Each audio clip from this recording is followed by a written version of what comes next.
한편 유행에 민감한 젊은이들을 사로잡은 전통 간식도 있다는데요. 일본인 지인을 만나거든요. 근데 일본인 지인이 한국 간식이나 이런 거 좋아해서 먹어보고 싶다고 해서 선물로 좀 사려고. 동그랗고 귀여운 모양의 개성주악입니다. 요즘 약과와 함께 최고의 인기를 누리고 있는데요.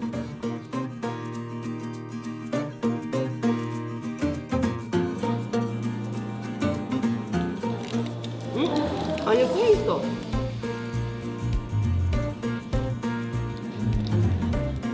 맛이 어때? 맛있어. 쫀득쫀득하고 되게 요즘 좀 사람들이 좋아하는 겉바속촉. 맞아. 겉에 바삭하고 안에 좀 촉촉하고. 엄청 네. 겉바 속좀 속쫀? 오케이. 겉바속촉. 맛있어. 엄청 맛있다. 식감이 되게 좋고요. 그리고 되게 생긴 새부터 되게 고급졌는데 맛도 고급진 것 같아요. 먹기 아까울 정도로 예쁜 모양의 개성주악. 한눈에 보기에도 보통 정성이 들어간 게 아닙니다. 옛맛을 그대로 재현하기 위해 전통 방식으로 만들고 있는데요. 이게 찹쌀입니다. 여름에는 3시간만 불려도 괜찮은데 지금은 겨울에는 5시간 이상 충분히 불려줘야 돼요. 만드는 과정이 흡사떡과 비슷하죠? 그도 그럴 것이 고려시대 귀족들이 연회에서 먹었던 간식입니다.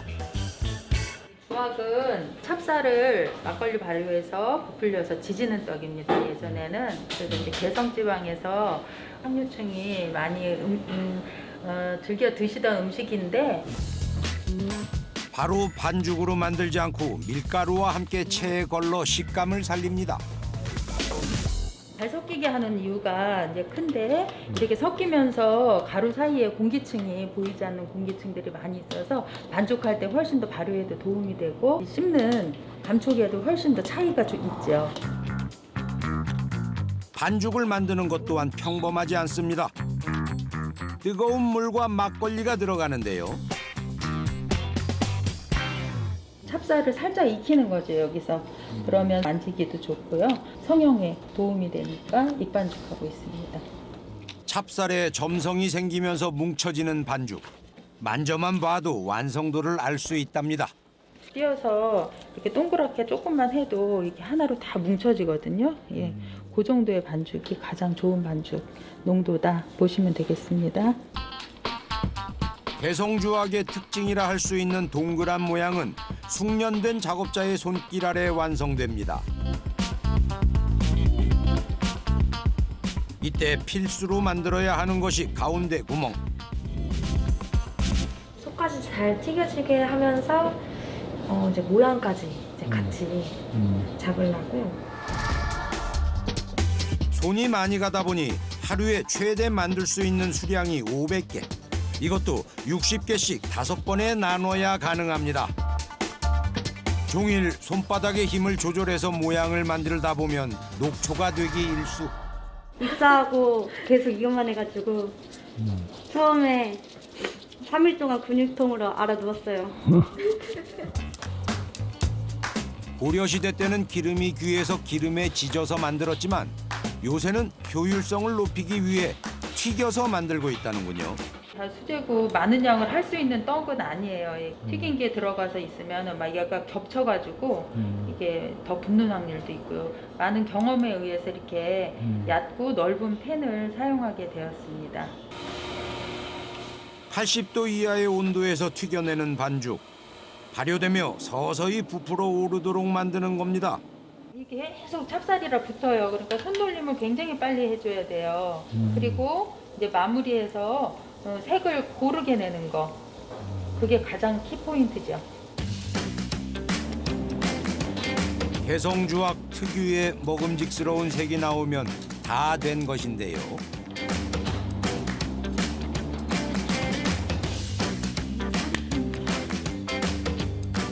이제 달콤함을 책임져줄 조청을 만들 차례.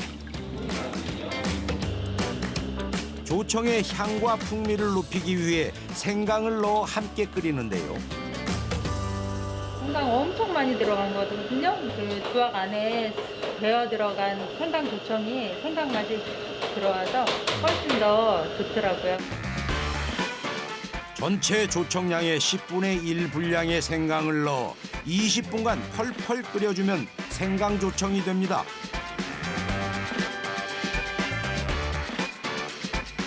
너무 오래 끓이면 생강 맛이 강해져 향이 은은하게 날 정도로만 끓여주는 것이 포인트. 뜨거워서 굉장히 묽은 느낌이 있는데 굉장히 식으면 되직해져요. 통증이 많이 나서 이 향이랑 풍미가 굉장히 좋죠. 여기에 만들어 놓은 개성주악을 재워두는데요.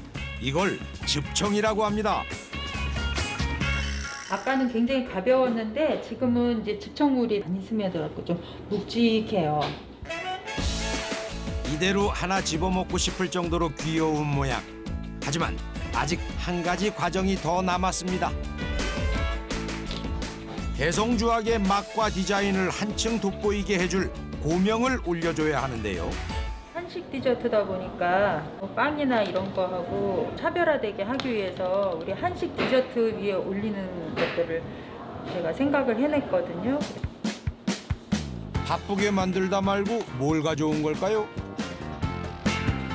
주악 위에 올릴 장식 금귤 전과 하려고 지금 꺼냈어요.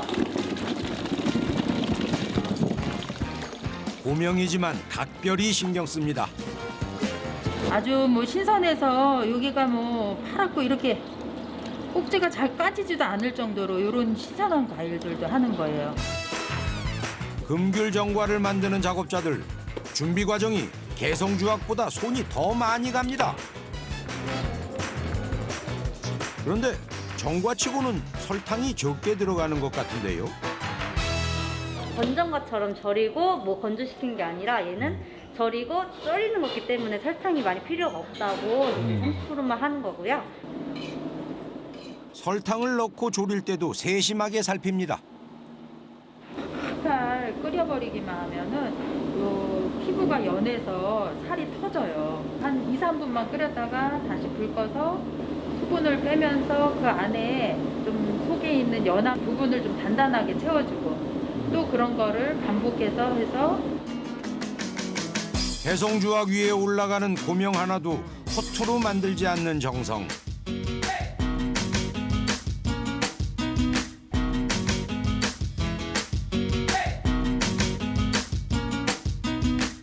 이런 노고가 담겨 개성주악이 시대를 초월해서 사랑받는 게 아닐까요? 그리고 젊은 세대들이 열광하는 또 하나의 전통 간식이 있습니다.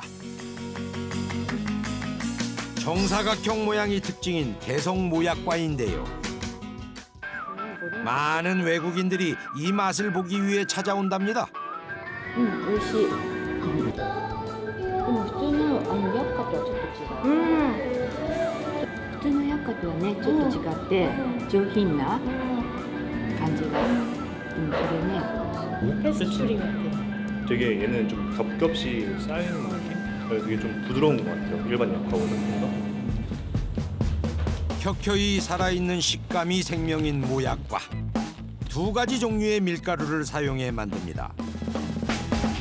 박력분 안에 글루텐 성분이 좀 있기 때문에 반죽에 좀 찰기를 담당하고 있고요. 박력분을 또 넣는 이유는 개성약과가 페스츄리 느낌을 살리기 위해서 박력분을 넣고 있습니다.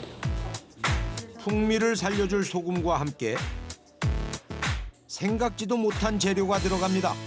기름에 나는 이제 느끼한 맛을 좀 잡아주는 역할을 하고요. 고려시대 때부터 이제 후추는 엄청 귀한 음식이었어요. 그래가지고 그 귀한 음식을 같이 함께 한다는 의미에서 지금까지 전통을 유지하고 있습니다. 여기에 식용유를 넣어주고요. 지금 넣는 거는 참기름입니다. 왜 물 대신 두 종류의 기름을 넣는 걸까요? 식용유는 기름층을 만들기 위해서 넣는 것이고요. 참기름은 벌레를 막아주고 좀 곰팡이를 덜 쓰게 할 수 있는 그런 효능을 가지고 있기 때문에 같이 넣고 있습니다. 이런 식으로 반죽 풀어질 때까지 기름층이랑 밀가루층이랑 섞이게 만듭니다. 이렇게 해도 완전히 섞이지 않기 때문에 기계에 넣어 굵게 빻아줍니다. 두 번째는 곱게 빻아서 원래 하나였던 것처럼 만들어주는데요. 이렇게 노란 빛을 띠면 잘 섞인 상태. 바로 냉장실에 넣어 숙성 과정에 들어갑니다. 기름이 밀가루랑 같이 섞이는데 시간이 좀 필요합니다. 그래가지고 3일 정도 기간 잡고 있고요.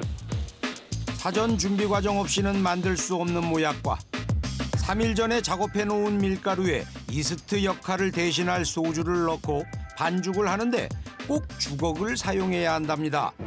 손으로 뭉치거나 좀 압력을 줬을 경우에는 글루텐이 형성이 돼요. 그래가지고 반죽이 좀 질어질 수 있고 바삭한 식감이 덜합니다.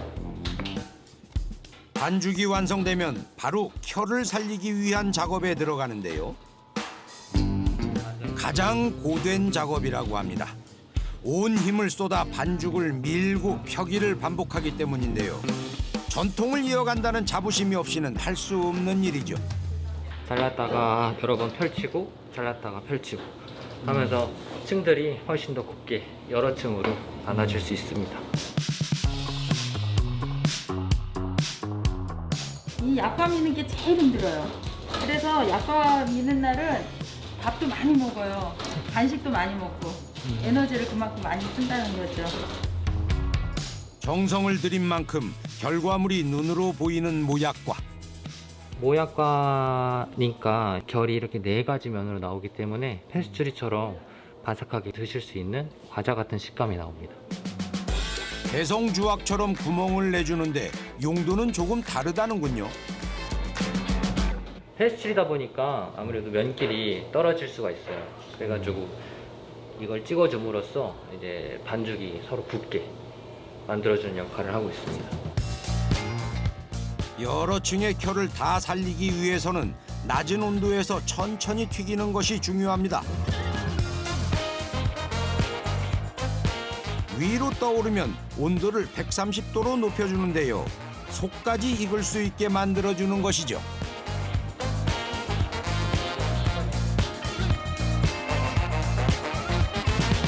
네, 약과 나왔습니다. 아이고 수고했어요. 어머 세상에 켜가 이렇게 이쁘게 잘 살았다 야. 아이고 잘했어요. 기름에서 나온 모약과의 행선지는 건조기. 모약과 안에 스며든 기름을 빠르게 빼기 위해 찾아낸 방법이라는군요. 처음에는 이렇게 이제 종이를 많이 깔아놓고 이렇게 실온에다가 다 널어놨어요. 그랬더니 위생상도 그렇게 좋은 건 아니더라고요. 기름 빼기도 그렇고. 그래서 한번 이 뜨거운 김에다가 한번 넣어봤더니 위생도 좋아지고 기름도 쫙 빠지는 거예요. 마지막으로 달콤하면서 생강향이 은은하게 나는 조청을 넣어주면 이제 기다리는 일만 남았습니다. 약과 하나 만드는데 네. 어느 정도의 시간이 소요되는 거예요? 우리가 참기름 먹여서 그것까지 숙성시켜서 하는 걸로 친다 그러면 5일 이상 걸리는 거죠. 일주일 작업이에요. 보기 전까진 알 수 없는 달콤한 약과 뒤에 숨겨진 정성.